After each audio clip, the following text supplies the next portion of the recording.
Hi అండి. అందరికీ నమస్కారం. అందరెలా ఉన్నారు? అందరూ హాయిగా, హ్యాపీగా ఉండాలని మనస్ఫూర్తిగా కోరుకుంటూ ఉన్నాను. ఇవాళైతే ఒక చిన్న సింపుల్ వీడియోతో మీ ముందుకొచ్చానండి. చాలా రోజులైపోయింది కదా! ఇలా డే వ్లాగ్స్ చేసి, ఇంట్లో ఏం పని చేసుకుంటూ ఉన్నానో, ఎలాంటి పనులు చేస్తూ ఉన్నానో, బోలెడన్ని కబుర్లు చెప్పడము, ఇవన్నీ చాలా రోజులైపోయింది. రెగ్యులర్‌గా మన ఛానల్‌ని కొంతమంది మన సబ్‌స్క్రైబర్స్ అయితే రెగ్యులర్‌గా చూస్తూ ఉన్నారండి. మంచి మంచి కామెంట్స్ ఇస్తూ ఉంటారు. నాకు మెయిన్ మీరు కామెంట్ చేసినప్పుడు బోలెడంత మోటివేషన్ వస్తుందండి. నిజంగా చెప్పాలంటే. ఆ తర్వాత ఇక్కడ చూపిస్తున్నాను కదా! ఇది టచ్ మీ నాట్. అప్పుడప్పుడు అలా సరదాగా ఆడుకుంటూ ఉంటాను. మా బాబు ఉంటే అస్సలు టచ్ చేయనివ్వడండి.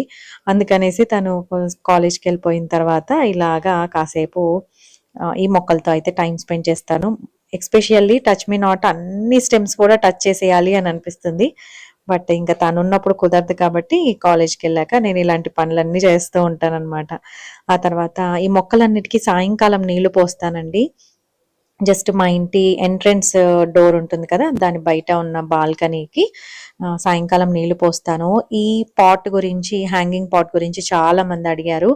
ఇది యాక్చువల్‌గా శిల్పారామంలో తీసుకున్నానండి. ఆ హ్యాంగర్ కూడా హుక్కుతో సహా నాకు అక్కడే దొరికిందనమాట. యాజ్ ఇట్ ఈజ్ అలాగే ఇచ్చేశారు. జస్ట్ నేను బట్టలు ఆరేయడానికని థ్రెడ్స్ పెట్టించాను. ఆ థ్రెడ్‌కి తగిలించాను ఇలాగా. హ్యాంగ్ చేశాను. చాలా బావుంది. అందులో ఒక మనీ ప్లాంట్ అయితే పెట్టేశానండి. వాటర్ అనేది తక్కువగా చేస్తూ ఉంటాను. ఎందుకంటే అది వుడెన్‌ది కదా! సో, తొందరగా బ్రేక్ అయిపోయి ఆ పాట్ అనేది కింద పడిపోవచ్చు. అందుకని లైట్ వెయిట్‌ది పెట్టాననమాట. ఆ తర్వాత పన్నీర్‌ది చేస్తూ ఉన్నానండి. పన్నీర్ సింపులే. బోలెడన్ని సార్లు చూపిచ్చాను. ఇంకా మళ్ళీ మిమ్మల్ని విసిగించాలని లేదు.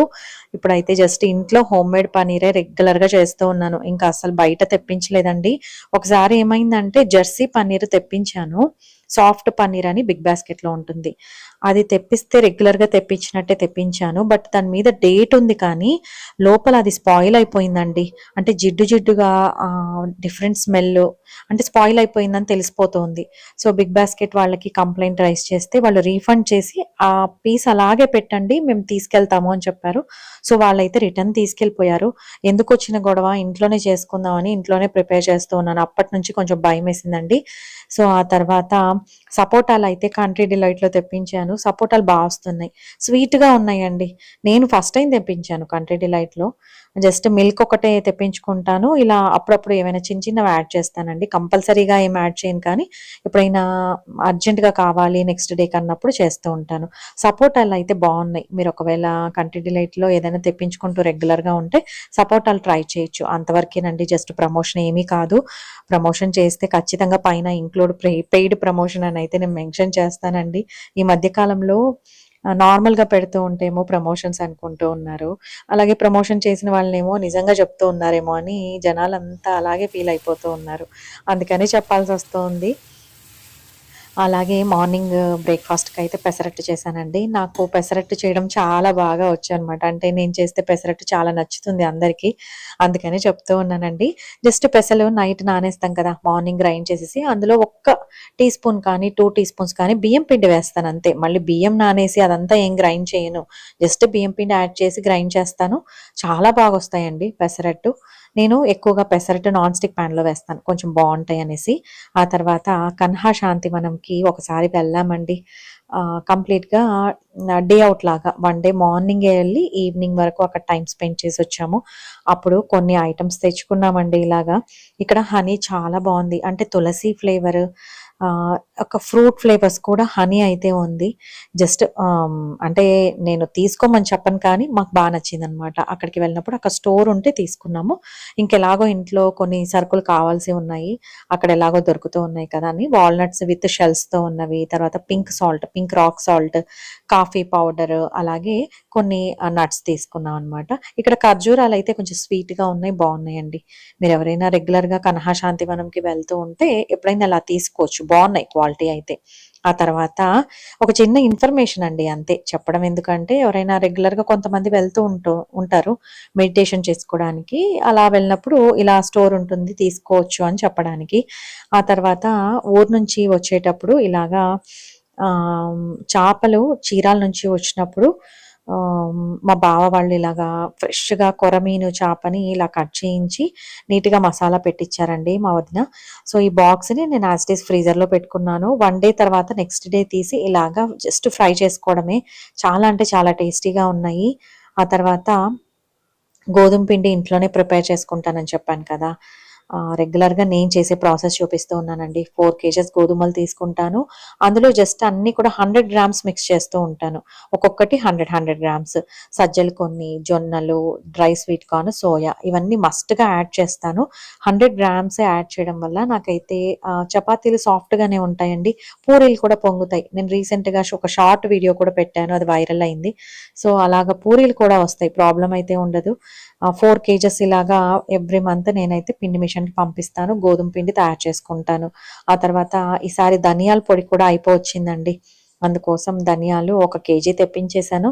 ఇలా నీట్‌గా వేయించేసుకొని కాస్త చల్లారిన తర్వాత అది కూడా 2 కలిపి పిండి మిషన్‌కి పంపించాననమాట. వాళ్ళేంటంటే ధనియాలు వేసేటప్పుడు యాక్చువల్‌గా కారం పొడి వేసిన తర్వాత ధనియాల పొడి వేశారంట. అందుకనేసి ధనియాల పొడి కొంచెం రెడ్‌గా అలా వచ్చింది. సో, కర్రీస్ చేసుకునేటప్పుడు ఇలా వస్తే కొంచెం కారం తగ్గించుకొని వేసుకుంటే సరిపోతుందండి. అంటే స్పెసిఫిక్‌గా మనం చెప్తే ధనియాలు వేసినప్పుడే మళ్ళీ ధనియాలు వేస్తారు. బట్ చెప్పకపోతే ఇలా ఒక్కొక్కసారి కారం పొడి వేసిన తర్వాత కూడా ధనియాలు వేస్తారు. ఆ తర్వాత సాయంకాలము ఇప్పుడు చల్లగా ఉంటుంది కదండీ! సీజనల్ చేంజ్ ఉంది కాబట్టి, ఈ టైంలో ఎక్కువగా కోల్డ్, కాఫ్, ఫీవర్ ఇలాంటివి వస్తూ ఉంటాయి. అందుకోసం డైలీ మనమైతే అల్లం తీసుకోవాలి. టీ తాగేట్టయితే టీలోనే అల్లము, అలాగే లవంగము, దాల్చిన చెక్క, కొన్ని మిరియాలు, ఇలాచి ఇవన్నీ మిక్స్ చేసి కాస్త దంచి టీలోకి యాడ్ చేసుకుంటే మన హెల్త్‌కి చాలా మంచిది. కొంచెం ఘాటు ఘాటుగా అలా ఉంటుంది కదా! మసాలా టీ. దానివల్ల మన థ్రోట్‌కి కూడా బావుంటుంది. డైజెషన్ సిస్టమ్ కూడా చాలా బావుంటుందండి. ఈ మధ్య కాలంలో నేను ఇంకా రెగ్యులర్‌గా ఇలాగే చేస్తూ ఉన్నాను. ఎవ్రీడే ఈవినింగ్ అయితే టీ తాగుతూ ఉన్నాము. సో, ఇలా చేసుకొని టీ తాగితే కాస్త రిఫ్రెషింగ్‌గా అనిపిస్తూ ఉందండి. టీ అలవాటు లేకపోతే మరీ మంచిది. టీ అలవాటు లేని వాళ్ళు జస్ట్ వాటర్‌లో అల్లము, కొంచెం మిరియాలు లైట్‌గా వేసుకొని వాటర్ మరిగిన తర్వాత కాస్త కొంచెం వేడిగా ఉన్నప్పుడే గ్రీన్ టీ లాగా చేసుకొని తాగితే చాలా మంచిది.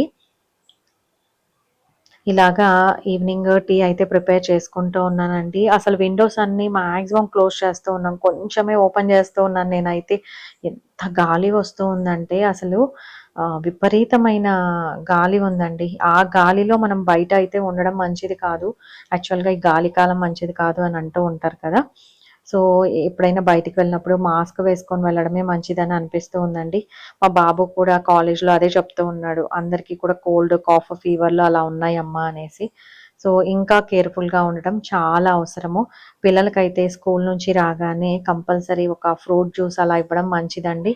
అంటే ఫ్రూట్ జ్యూస్ అంటే పిల్లలకేం పర్వాలేదండి. నాకు తెలిసినంత వరకు అందులో ఏ ఆర్టిఫిషియల్ షుగర్స్ యాడ్ చేయకుండా యాజ్ ఇట్ ఈజ్ ఫ్రూట్ తినలేని పిల్లలుంటే ఫ్రూట్ జ్యూస్ ఇవ్వండి. ఏం పర్వాలేదు. అసలు ఏమీ తినకుండా ఉండడం కంటే ఇది చాలా బెస్ట్ కదా! వాళ్ళకి ఇమ్యూనిటీ సిస్టమ్ అనేది ఇప్పటి నుంచే మనం కొంచెం రెగ్యులర్‌గా ఇవ్వడం వల్ల ఈ సీజనల్‌గా వచ్చే డిసీజెస్ నుంచి పిల్లలు కొంచెం అవాయిడ్ చేసినట్టు అవుతది పిల్లల్ని. అందుకని చెప్తూ ఉన్నాను. ఆ తర్వాత ఈ మాటలు చెప్పే లోపల టీ అయితే ప్రిపేర్ అయిపోయిందండి. చాలా రోజులైపోయింది మాట్లాడి అని అనిపిస్తూ ఉంది. నేను ఆగ్రోమెక్ వీడియోస్ పెట్టాను. అలాగే రీసెంట్‌గా ఆగ్రోమెక్ సనత్ నగర్‌కి వెళ్ళినప్పుడు ఆ వీడియో పెట్టాను. అలాగే నేను ఎక్స్‌చేంజ్ చేసుకొని స్టీల్ ఐటెమ్స్ కొన్ని కొత్తవి తీసుకున్నానండి. అలాగే రీసెంట్‌గా జూపిటర్ ఆర్ట్స్ అండ్ క్రాఫ్ట్స్ అని బల్కంపేటలో ఉంది యాక్చువల్‌గా. అక్కడ ఐటెమ్స్ అయితే నిజంగా బావున్నాయి. ఇప్పుడు శ్రావణ మాసం వస్తూ ఉంది కదా! ఇంకేమైనా ఫంక్షన్స్ వస్తాయి, పెళ్ళిళ్ళు ఇవన్నీ జరుగుతూ ఉంటాయి. సో, వాటికి అక్కడ బిలో 100 బోలెడన్ని ఐటెమ్స్ చాలా బావున్నాయండి చూడ్డానికి. అంటే ఎవరికైనా ఇస్తే ఇష్టపడతారనమాట. అంత బావున్నాయి. ఒకసారి మీరు ఆ వీడియో చెక్ చేయండి. మీకు హెల్ప్ అయితే వాళ్ళ కాంటాక్ట్ నంబర్ కూడా నేను ప్రొవైడ్ చేశాను. వాళ్ళకి కాంటాక్ట్ చేసి మీకేదైనా కస్టమైజ్ చేయమన్నా కూడా మనకు తగ్గట్టు కూడా చేస్తారంట. సో, మీరు డీటెయిల్స్ కనుక్కొని షాపింగ్ చేసుకోవచ్చు. నాకైతే షాప్ చాలా నచ్చింది. అందుకనే చెప్తూ ఉన్నాను. అంతేనండి ఇవాల్టి నా వీడియో. మీకు గనక నా వీడియోస్ నచ్చినట్టయితే ప్లీజ్ లైక్ చేయండి, షేర్ చేయండి, సబ్స్క్రైబ్ చేయండి. మరో మంచి వీడియోతో మీ ముందుకొస్తాను. అంతవరకు సెలవు. సర్వే జన సుఖినో భవంతు. Thank you.